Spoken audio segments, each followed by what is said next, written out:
5 books and counting. The Tales from the Omni Vault continues to expand as a universe.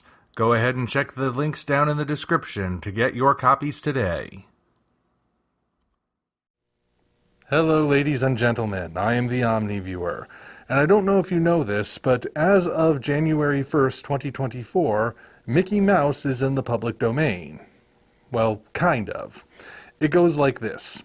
Mickey Mouse's very first animated appearance in the cartoon short Steamboat Willie officially entered public domain as of January 1st, 2024. Which means that this particular version of Mickey and all the characters within it, which I think include Minnie and Pete, are also in the public domain. Now, that technically doesn't mean that Mickey as a whole concept is free to use. The Walt Disney Company still largely owns the vast majority of stuff with Mickey Mouse in it, including any versions of Mickey that came after Steamboat Willie. But as far as that original cartoon goes, it is in the public domain, which means that as long as it doesn't resemble any more recent versions of the mouse, people can technically use that short or the characters in that short in any particular way. Again, as long as it doesn't infringe on what Disney still considers to be theirs. Copyright is a very tricky thing. All the same though, the big news here is that Mickey, after almost a century, is finally in the public domain.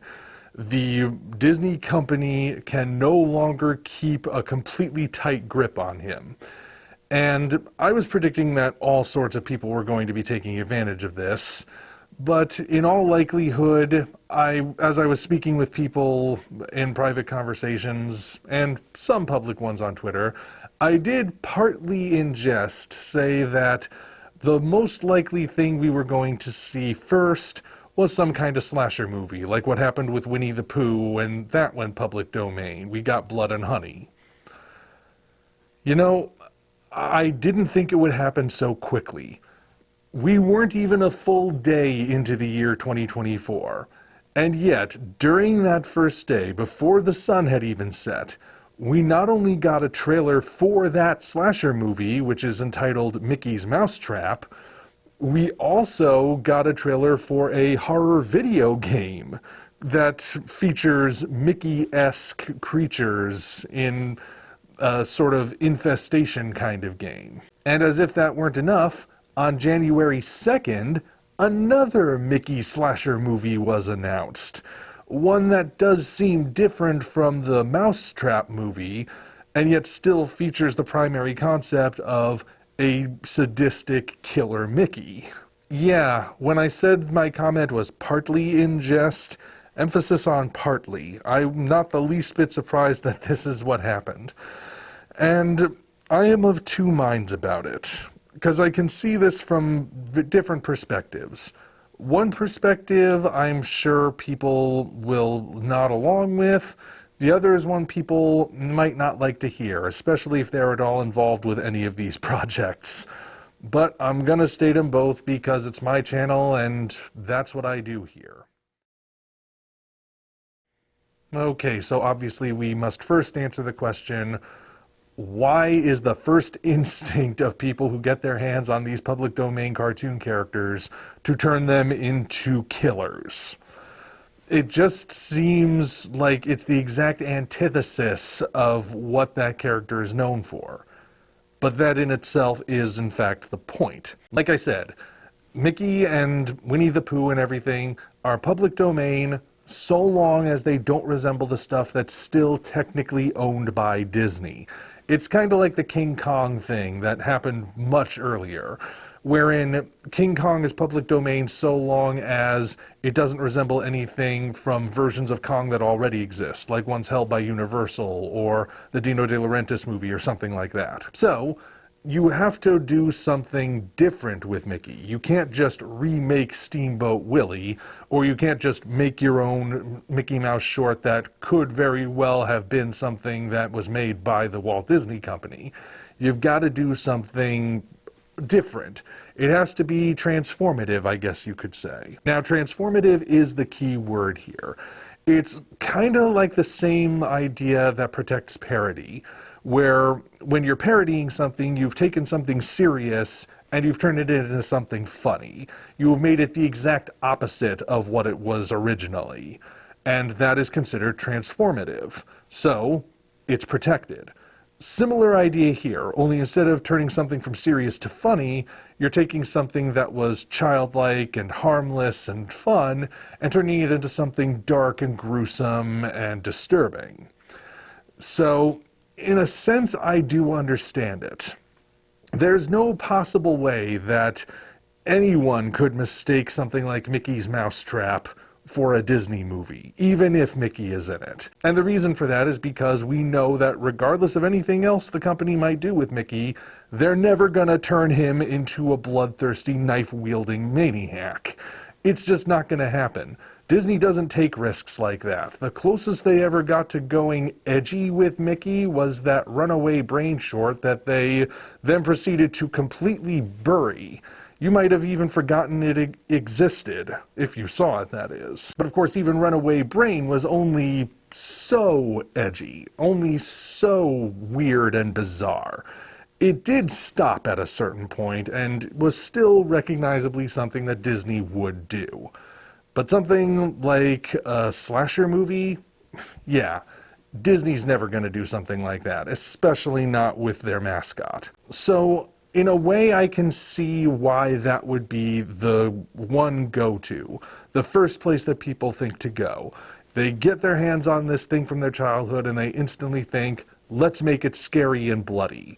Because, well, that is the safe bet. But the fact that it is the safe bet is also the problem.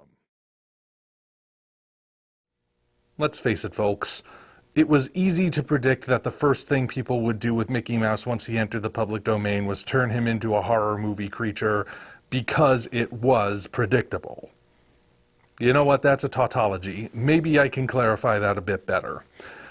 It was easy to predict because that's the most obvious choice you could make, especially after it happened with Blood and Honey. The thing is, though, that because it's so predictable, it really lacks any kind of meaning to it. The fact of the matter is that Blood and Honey, sure, it got a lot of attention because, ooh, Winnie the Pooh and Piglet are in a violent R-rated horror film. Oh my goodness, it's so not like Disney. But, you know, then people actually saw the darn thing, and yeah, a lot of people said that it wasn't really worth the hype. I mean, I saw the trailer when it was first dropped, and I made a video about it basically predicting what I thought the plot was going to be. I said, just as a reminder, that the parts with adult Christopher Robin returning to the 100-Acre Wood and finding it's become a post-apocalyptic hellscape in his absence seemed like it could actually be interesting, but it was also probably going to be relegated to the first few minutes of the movie, and the rest was just going to be a generic slasher film. I was completely right. That is exactly what it was. They had that interesting opening to provide you with the context of why Pooh and Piglet are killers, and then the rest of it is just maniacs going after people who are isolated and killing them in brutal ways. In fact, Blood and Honey doesn't even have an ending. It just kind of gets to a point where it stops and then the credits roll. There's no conclusion, there's no sequel bait.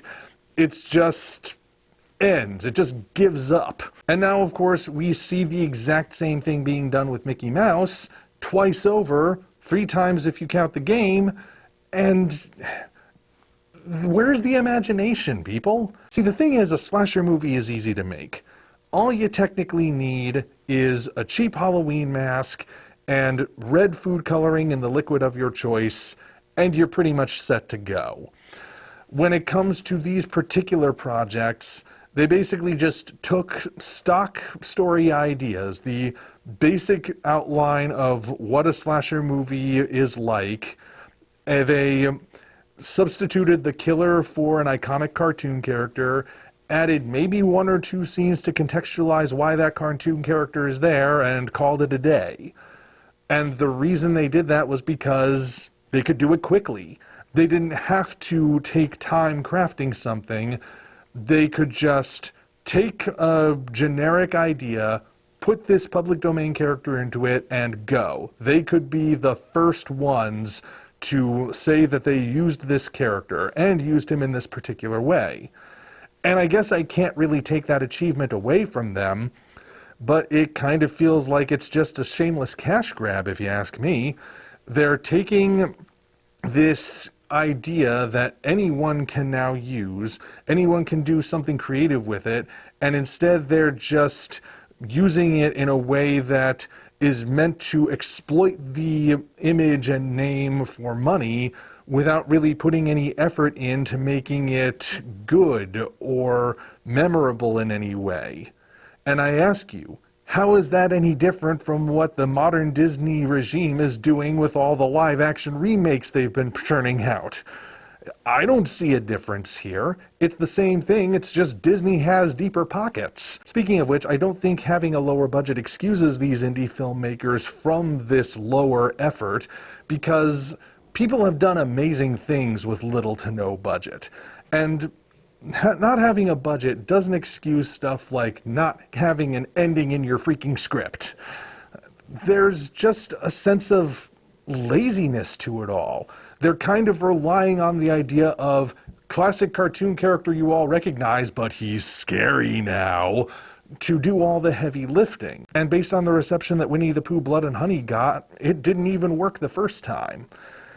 The thing is, you can do anything, like I said. As long as it doesn't resemble something that Disney would actually put out, you can use these characters however you want. For example, you could do a psychedelic rock opera with surreal imagery like Tommy or The Wall. Take the title Steamboat Willie, switch steamboat to steampunk, and you've got a retro-futuristic adventure awaiting you. Or if you really want to stick to the realm of horror, there are so many other kinds of horror you can do. Gothic horror, cosmic horror, body horror, psychological horror, sci-fi horror. The list goes on and on. But all of that stuff would take the three things that would prevent the movie from getting put out right now: time, effort, and imagination. Now look, I'm not saying that these movies should not exist. Like I said, the characters are public domain now, people can do whatever they want with them. That includes something like what we've been seeing. My issue, however, is that I worry that it will be the only thing. Like I said, this stuff is easy to do. It's easy to just get a mask that kind of looks like a famous cartoon character but isn't really, and put a knife in the hand of whoever is wearing that mask and say, action. But crafting something else, something that has atmosphere, something that has sharp, witty dialogue, something that has interesting visuals to it, that takes time. That takes a real sense of creativity and effort to make it happen. And it means you wouldn't necessarily be the first person to say that you used this character in an alternative way. But then again, what's so great about being first all the time? Especially if these are the results. Think about that old fable of the tortoise and the hare. I guarantee you, the hare got off that line first, well before the tortoise could even lift his foot. He was way ahead of everyone, and he could definitely say at some point he was going to win because he was the first one to get going. But he figured that he didn't need to put in that much effort and got lazy. Meanwhile, the tortoise may have been at a disadvantage, but he didn't let his limitations dictate what his abilities were. And he kept going because he had a better work ethic, and as a result, we remember the tortoise as the victor and the hare as the loser. It's a simple story, of course, but then again, it is in the public domain, so I can feel free to use it. And that, I think, is a takeaway that we can apply here. Look, I don't think these movies are going to have any staying power. They might be remembered simply because they were the first things, that people did with these characters once they entered the public domain. But I guarantee you, there are people out there right now who are actually taking the time to work on stuff. And they're going to craft something that features these characters that's going to be so amazing that it will overshadow anything that came before it and set the bar quite high. So high enough that even Disney would feel like they have to somehow surpass it, even if they can't necessarily sue for it. And then again, I at least hope there are people doing that. If there aren't, there should be. I repeat, I'm not saying that these movies shouldn't exist, nor am I saying that the people who like them shouldn't like them and should be ashamed for liking them. Anything but. What I'm saying is that we need to do more with this than what we're doing. This is not something that generally happens. Characters do not just enter the public domain every year, especially not ones like Mickey Mouse. And if we're just going to keep doing the same stuff with them every single time we finally get our hands on them, then what's the point of them entering the public domain at all? They may as well just stay with their companies for all that it matters. Who knows, I might try working on something myself. I am trying to get an animated series developed, so I could certainly find something to do, I'm sure. But that's quite a ways off for me at the moment.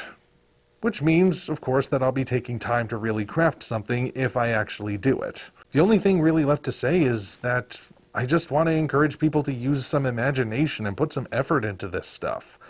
I'm sure that if we could somehow wake up Walt Disney's frozen head and consult him on this matter, he would actually say pretty much what I'm saying. Use your imagination. Mickey belongs to you now, or at least a version of him does. You can do anything with him, so do anything. Now sure, you might not be able to get whatever you have in mind done right away. It might take a while to really craft it and get it just right. But then again, taking the time to really craft something and get it just right usually pays off. So why not take that effort?